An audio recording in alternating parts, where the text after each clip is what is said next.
ওরে শালা, এরকম ডুয়াটা ক্রিস্পি চিকেন ফ্রাই যদি বাসায় বানিয়ে নিতে পারি তাহলে তো রেস্টুরেন্ট ফেল হয়ে যাবে রে। তো চলো তোমাদের সাথে রেসিপিটি শেয়ার করা যাক। তো প্রথমে আমি কতগুলো মুরগির ব্রেস্ট পিস আর লেগ পিস নিয়ে নিলাম।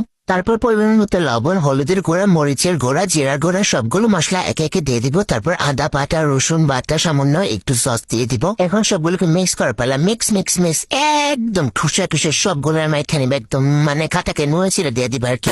তারপর এটাকে প্রায় 1 ঘন্টার জন্য ফ্রিজে রেখে দিব। এখন একটা বলে 1 কাপ ময়দা আর সামান্য পরিমাণ লবণ নিয়ে ভালো করে মিক্স করে নিতে হবে।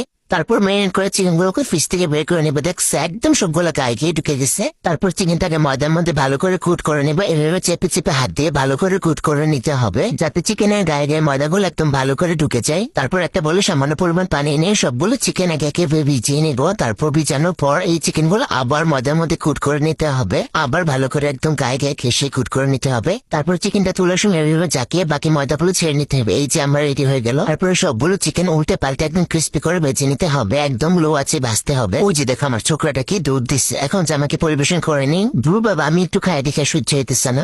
ওই শালা কি বানাইলাম আমি এটা, শালা তোমরা এবার না খেলে বুঝতেই পারবা না। তো সবাই ভালো থাকবে, বাই বাই।